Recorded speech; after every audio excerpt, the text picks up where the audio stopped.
Assalamualaikum warahmatullahi wabarakatuh. Pada kesempatan kali ini kita akan membahas tentang sistem informasi manajemen berbasis teknologi bagian yang kedua. Pada sistem informasi manajemen berbasis teknologi ini kita akan membahas tentang e-commerce, m-commerce, serta cara atau metode pembayarannya. Yang pertama, e-commerce merupakan bentuk transaksi perdagangan barang ataupun jasa dengan menggunakan media elektronik termasuk internet.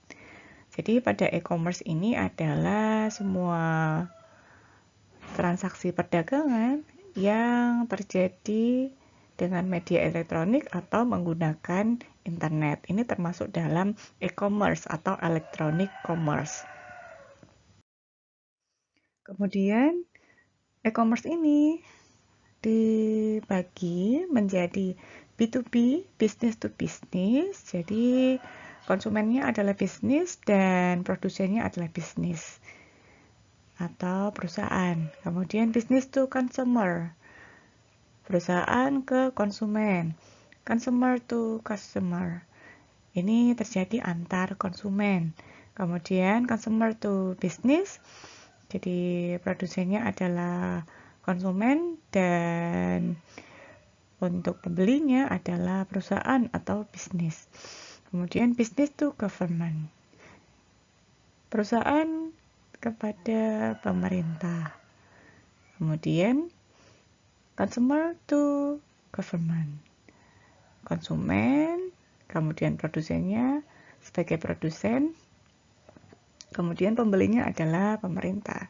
Jadi terjadi antara konsumen dan pemerintah. Kenapa sekarang ini marak e-commerce? Karena dia memiliki berbagai sisi positif atau keuntungan. Yang pertama adalah jangkauan konsumen yang lebih luas sampai dengan konsumen terakhir.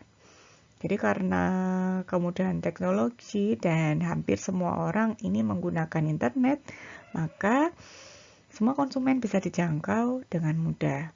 Kemudian terdapat pengurangan biaya. Karena di sini untuk biaya internet sekarang sudah terkondisikan ya, kuota ini harganya lebih murah dibandingkan kita menggunakan kendaraan, mengeluarkan biaya transportasi. Jika jaraknya jauh, maka biaya yang dikeluarkan juga lebih besar. Kemudian distribusinya ini lebih murah. Distribusi, nantinya produk yang sudah kita pesan, produk tersebut bisa menggunakan jasa ekspedisi. Nah, ini untuk distribusinya. Kemudian kemampuan memberikan layanan dukungan kepada konsumen. Mempunyai kemampuan untuk menarik konsumen baru.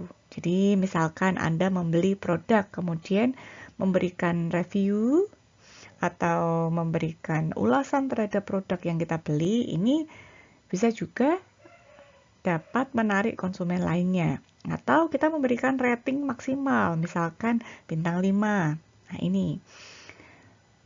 Kemudian menyediakan satu titik lokasi untuk berbagai produk dan jasa. Jadi konsumen ini bisa menggunakan satu sumber untuk mendapatkan produk dan jasa yang dibutuhkan. Dalam e-commerce ada beberapa hambatan yang dialami atau dihadapi. Yang pertama adalah privacy. Jadi privacy-nya ini masih sulit ya. Privasinya masih kurang maksimal. Belum ada gate atau pembatas yang memang bisa membatasi privacy ini dengan baik. Kemudian keamanan akses. Keamanan akses ini karena bisa diakses oleh siapa saja atau mungkin ada pihak yang memiliki tujuan kurang baik dan akhirnya akses tersebut digunakan, ini adalah salah satu hambatan e-commerce. Kemudian beban traffic yang terlalu banyak, overload, ini biasanya terjadi sehingga untuk akses menuju aplikasi e-commerce ini atau e-commerce yang kita gunakan menjadi kurang lancar. Kemudian kesulitan mengukur kinerja situs. Untuk mengukur kinerja dalam sebuah aplikasi e-commerce yang digunakan ini, kita belum bisa mengukur bagaimana kinerja sebuah situs ini. Ini merupakan suatu hambatan yang harus dilakukan perusahaan untuk melakukan strategi pengembangan. Yang kedua, setelah kita mempelajari e-commerce, kita masuk ke m-commerce, mobile commerce. Mobile commerce ini adalah suatu bentuk pengembangan dari e-commerce sebetulnya, yaitu transaksi elektronik dan komunikasi dilakukan dengan media seluler seperti smartphone, kemudian tablet. Ini adalah m-commerce. Kemudian beberapa sisi positif dari m-commerce adalah konsumen ini lebih puas karena lebih mudah ya. Lebih mudah untuk aksesnya, bisa kapan saja, tidak ada batasan waktu, dan di mana saja karena dia lebih simple untuk dibawa. Kemudian pemilik tunggal memiliki penguasaan penuh terhadap mobile yang digunakan. Kemudian memungkinkan untuk mendapatkan laba yang lebih besar karena hubungan antara konsumen ini menjadi semakin dekat. Karena adanya tadi fitur dalam m-commerce untuk chat ataupun untuk telepon, maka ini dapat memudahkan komunikasi dengan konsumen.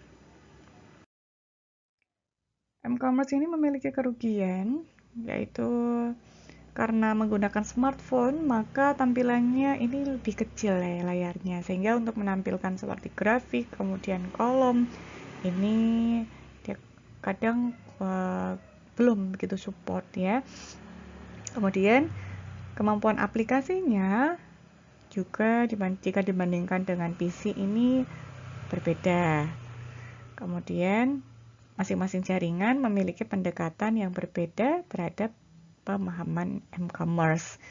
Jadi antara jaringan satu dengan jaringan yang lain memiliki setting yang berbeda-beda sehingga konsumen harus memahami. Beberapa sistem pembayaran yang digunakan pada e-commerce dan m-commerce ini adalah pembayaran kartu kredit atau Visa. Kemudian transfer bank, transfer antar bank, kartu debit Visa, COD, cash on delivery yang bisa kita lakukan dengan membayar saat barang diterima atau diantar. Kemudian menggunakan e-wallet atau dompet elektronik seperti GoPay, OVO. Selanjutnya adalah pembayaran bisa dilakukan di Indomaret ataupun Alfamaret jika sudah melakukan kerjasama. Atau konsumen juga bisa melakukan pembayaran tunai di gerai retail atau di toko tersebut. Terima kasih. Semoga bermanfaat. Wassalamualaikum warahmatullahi wabarakatuh.